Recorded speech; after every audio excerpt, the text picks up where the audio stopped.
voice. Move by the light, make a choice.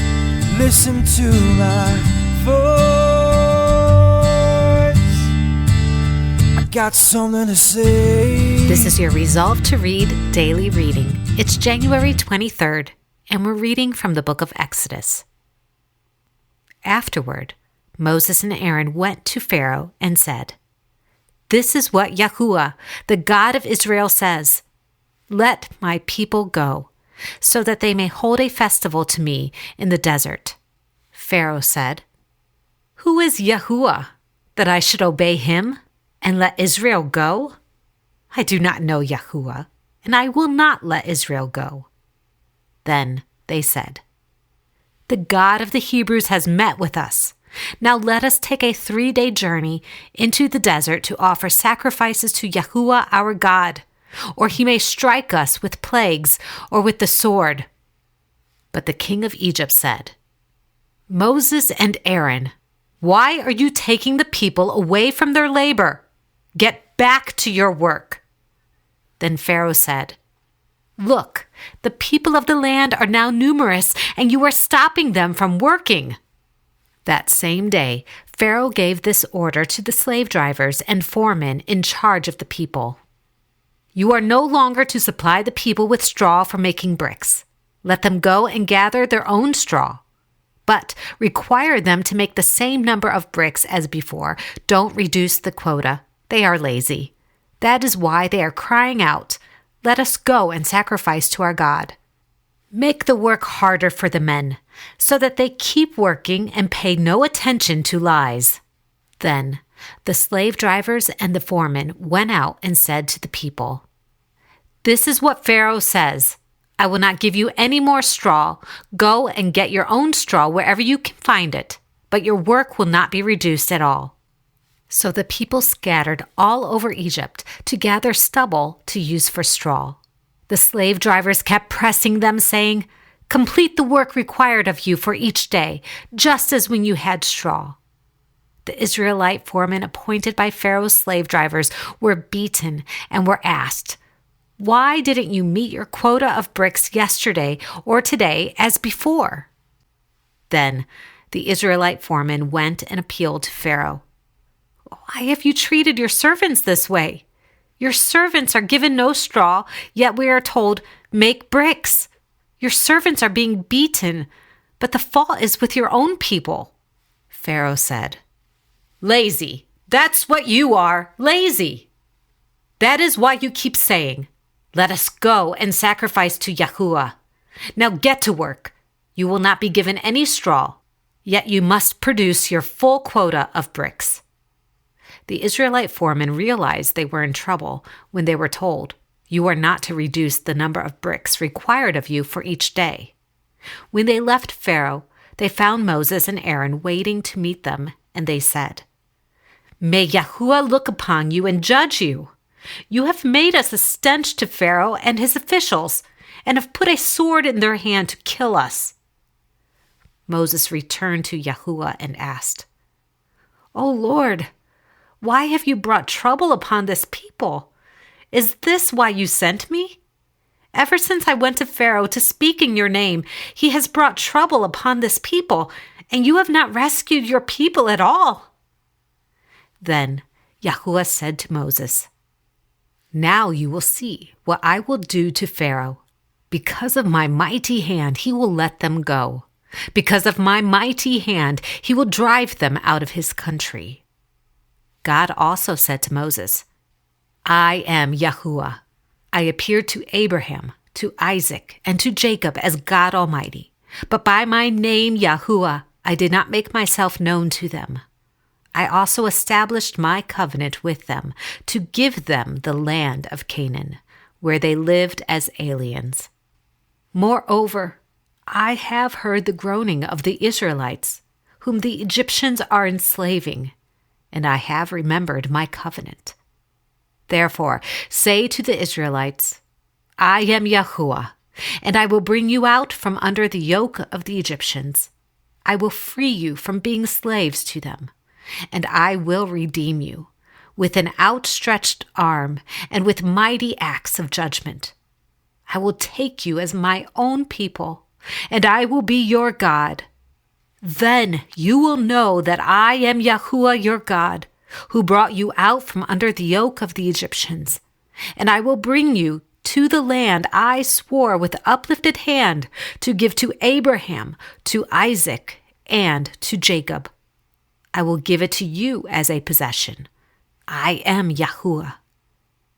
Moses reported this to the Israelites, but they did not listen to him because of their discouragement and cruel bondage. Then Yahuwah said to Moses, "Go tell Pharaoh, king of Egypt, to let the Israelites go out of his country." But Moses said to Yahuwah, "If the Israelites will not listen to me, why would Pharaoh listen to me, since I speak with faltering lips?" Now Yahuwah spoke to Moses and Aaron about the Israelites and Pharaoh, king of Egypt, and he commanded them to bring the Israelites out of Egypt. Then Yahuwah said to Moses, "See, I have made you like God to Pharaoh, and your brother Aaron will be your prophet. You are to say everything I command you, and your brother Aaron is to tell Pharaoh to let the Israelites go out of his country. But I will harden Pharaoh's heart, and though I multiply my miraculous signs and wonders in Egypt, he will not listen to you. Then I will lay my hand on Egypt, and with mighty acts of judgment I will bring out my divisions, my people the Israelites. And the Egyptians will know that I am Yahuwah, when I stretch out my hand against Egypt and bring the Israelites out of it." Moses and Aaron did just as Yahuwah commanded them. Moses was 80 years old and Aaron 83 when they spoke to Pharaoh. Yahuwah said to Moses and Aaron, "When Pharaoh says to you, 'Perform a miracle,' then say to Aaron, 'Take your staff and throw it down before Pharaoh, and it will become a snake.'" So Moses and Aaron went to Pharaoh and did just as Yahuwah commanded. Aaron threw his staff down in front of Pharaoh and his officials, and it became a snake. Pharaoh then summoned wise men and sorcerers, and the Egyptian magicians also did the same things by their secret arts. Each one threw down his staff, and it became a snake. But Aaron's staff swallowed up their staffs. Yet Pharaoh's heart became hard, and he would not listen to them, just as Yahuwah had said. Then Yahuwah said to Moses, "Pharaoh's heart is unyielding. He refuses to let the people go. Go to Pharaoh in the morning as he goes out to the water. Wait on the bank of the Nile to meet him, and take in your hand the staff that was changed into a snake. Then say to him, 'Yahuwah, the God of the Hebrews, has sent me to say to you, let my people go, so that they may worship me in the desert. But until now you have not listened. This is what Yahuwah says. By this you will know that I am Yahuwah.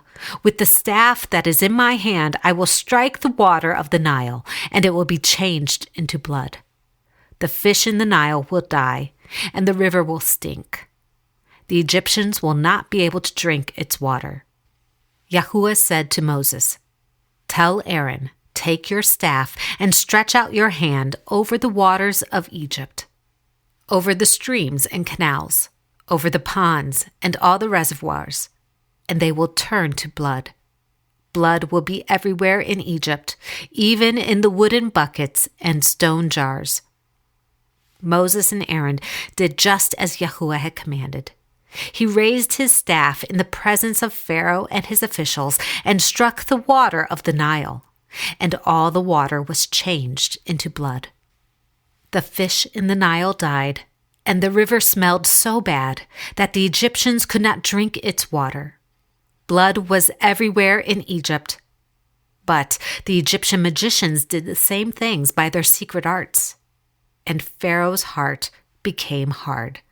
He would not listen to Moses and Aaron, just as Yahuwah had said.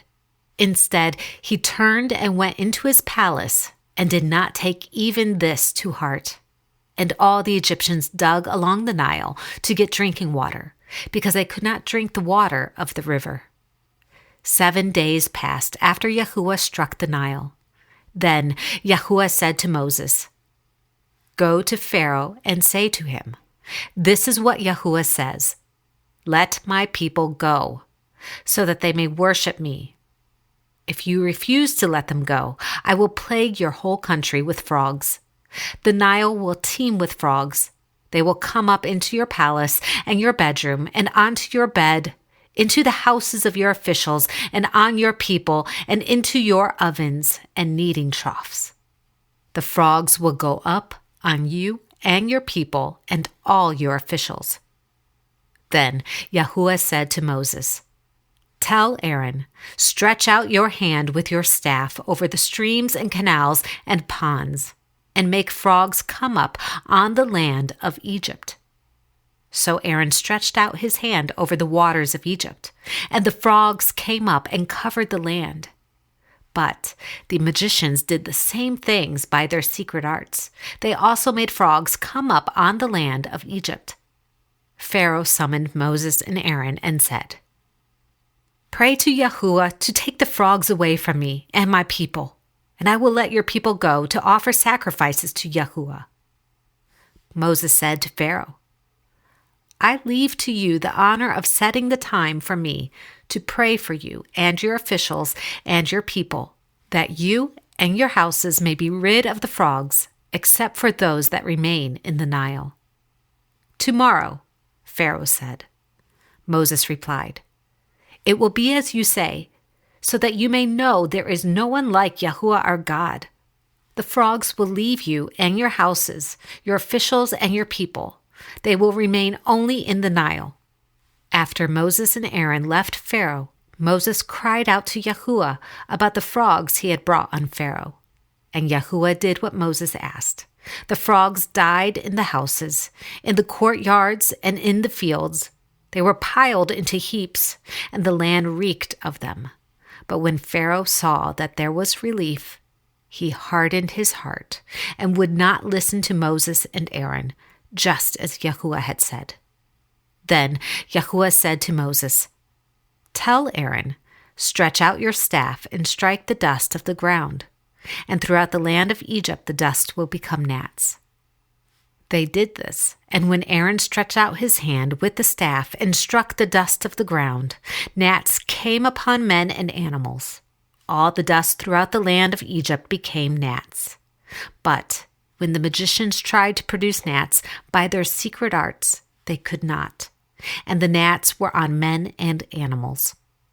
The magicians said to Pharaoh, "This is the finger of God." But Pharaoh's heart was hard, and he would not listen, just as Yahuwah had said. Then Yahuwah said to Moses, "Get up early in the morning and confront Pharaoh as he goes to the water, and say to him, 'This is what Yahuwah says, let my people go, so that they may worship me. If you do not let my people go, I will send swarms of flies on you and your officials, on your people, and into your houses. The houses of the Egyptians will be full of flies, and even the ground where they are. But on that day, I will deal differently with the land of Goshen, where my people live. No swarms of flies will be there, so that you will know that I, Yahuwah, am in this land. I will make a distinction between my people and your people. This miraculous sign will occur tomorrow." And Yahuwah did this. Dense swarms of flies poured into Pharaoh's palace and into the houses of his officials, and throughout Egypt the land was ruined by the flies. Then Pharaoh summoned Moses and Aaron again and said, "Go, sacrifice to your God here in the land." But Moses said, "That would not be right.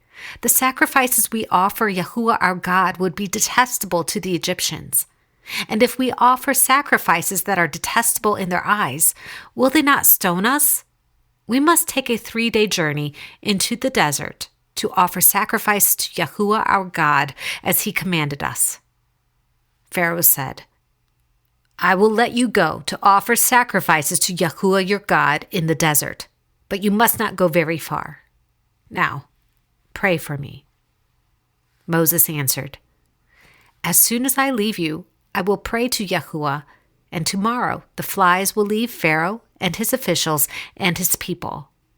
Only be sure that Pharaoh does not act deceitfully again by not letting the people go to offer sacrifices to Yahuwah." Then Moses left Pharaoh and prayed to Yahuwah, and Yahuwah did what Moses asked. The flies left Pharaoh and his officials and his people. Not a fly remained. But this time also, Pharaoh hardened his heart and would not let the people go. This is the word of Yahuwah. Thanks be to God.